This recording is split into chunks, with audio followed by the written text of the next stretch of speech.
magorofa fulani ya Buguruni kuna baa fulani nzuri sana ambayo nilikuwa napenda kitoka kazini kwangu, napita pale kidogo nipate moja baridi na moja moto. Kalinya.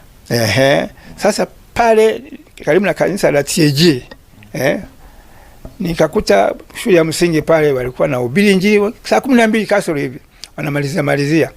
Nikaa na mwenzangu tunakwenda kunywa kapombe ketu pale, nikamwambia mwenzangu, look at these stupid people. Nikaona kama na kejeli, naona mambo ya wokovu ni upumbavu. Basi nilipotamka neno hilo, look at these stupid people, maana yake angalia watu wapumbavu. Sauti nzito ilizungumza, na wewe hapo Paulo, Bwana anakuhitaji. Nilijikuta niko nimewekewa mkono na mchungaji mmoja anaitwa Maria Neleti, ni marehemu sasa hivi.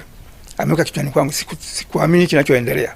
Yaani baada ya kuzungumza na baada kutukana pale.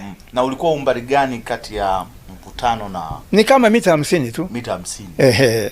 Lakini yale maneno. Lakini nilipotoka barabarani mpaka kwake pale, mpaka leo sikumbuki nilikwenda kwendaje.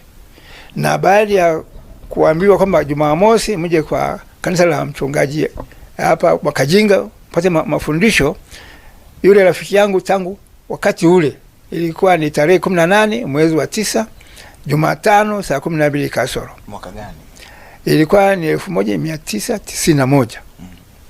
Mpaka leo sijawahi kuonana uso kwa uso. Hata na jina lake nimelisahau. Na ndipo nianza kupata mafunuo ya kusoma Biblia mpaka na saa kula chakula. Huyo rafiki yako mlikuwa na ukaribu kiasi gani mpaka au jina? Alikuwa kati na jenga pale jengo pale Mnazi Mmoja kwenye gorofa. Tulikuwa tunakutana kwenye baa fulani pale. Mlikuwa mnakutana kwa ajili ya kunywa. Sasa safari hiyo akasema twende pamoja wapi? Buguruni.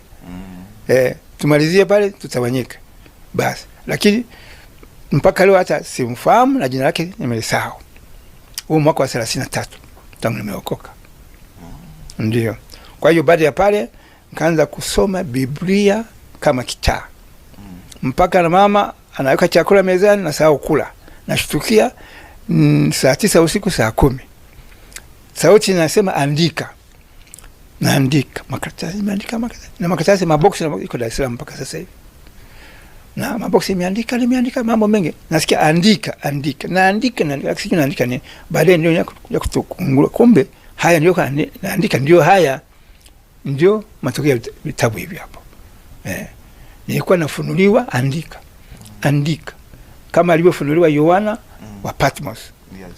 Na yule malaika aliyetumwa na Yesu, nenda mwambie Yohana aandike.